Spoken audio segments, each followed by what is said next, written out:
Sosialisasi peluang kerja luar negeri dan migrasi AMA bersama DPR RI Fraksi PKS, Dr. Haji Neti Prasetyani MSI, anggota Komisi 9. Beserta BP2MI, semua orang mengetahui penyebab terjadinya migrasi tenaga kerja ke luar negeri, tetapi tidak semua orang mengetahui bagaimana cara bermigrasi yang benar. Pernyataan ini disampaikan Kepala Unit Pelaksana Teknis atau UPT Badan Perlindungan Pekerja Migran Indonesia atau BP2MI Wilayah Jabar. Sosialisasi peluang kerja luar negeri dan migrasi aman di Pasar Ikan Soreang, Gading Tutuka Cincin, Kabupaten Bandung pada hari Minggu 16 Juli 2023.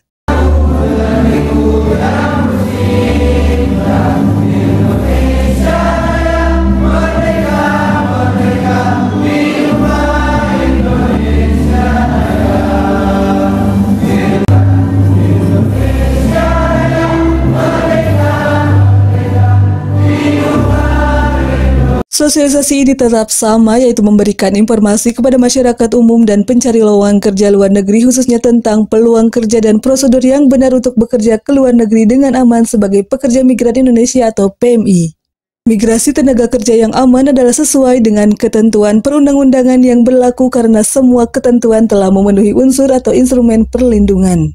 Jalur migrasi aman yang diatur negara adalah melalui skema penempatan government to government atau G2G, government to privat atau G2P, penempatan secara mandiri atau perseorangan, dan penempatan PMI untuk kepentingan perusahaan sendiri atau UPS, serta skema khusus penempatan PMI. Kita insya Allah nanti kita beri kesempatan kepada beliau untuk menyapa Bapak Ibu. Baik, tadi selain dari prosedur, yang penting juga adalah apa Bu? Bapak, kalau mau berangkat ke luar negeri harus mempersiapkan skill dan pengetahuan. Jadi bisa tahu dulu, tidak disampaikan dulu.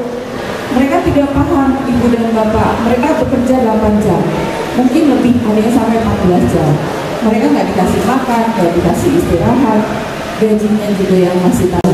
Ke Korea kan gajinya besar. Kemudian Jerman ini untuk tenaga nurse. Mungkin ada beberapa ibu yang sedang kuliah atau sedang sekolah di perawat. Nah, ini ada kesempatan terbuka di. Selain menginformasikan peluang kerja luar negeri dan kebijakan perlindungan, juga dihimbau kepada masyarakat yang ingin bekerja ke luar negeri agar mengikuti prosedur serta skema penempatan yang telah diatur dalam Undang-Undang Nomor 18 Tahun 2017 tentang Perlindungan Pekerja Migran Indonesia, serta mewaspadai modus operandi calo, membagi informasi yang diperoleh pada sosialisasi sehingga tidak menjadi korban sindikat pemberangkatan ilegal pekerja migran Indonesia.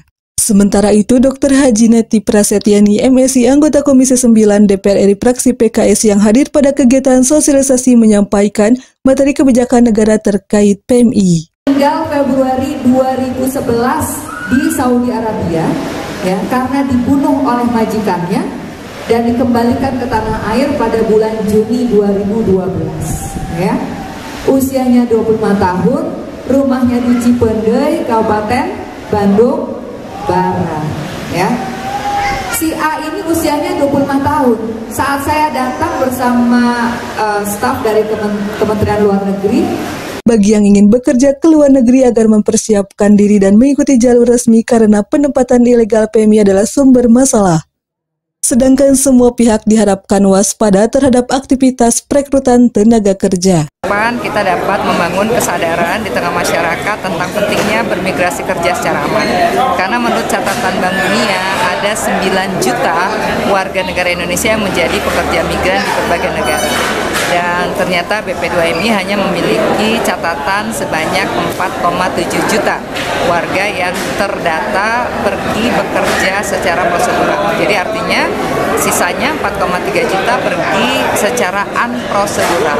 Dan inilah yang berpotensi menambah deret panjang kasus kejadian kejahatan human trafficking atau perdagangan orang. Nah, oleh karena itu dengan menyosialisasikan Undang-Undang Pemberantasan Tindak Pidana Perdagangan Orang. Dari Soreang, Kabupaten Bandung, Jawa Barat, Hendy Supriyadi, Hadas TV melaporkan.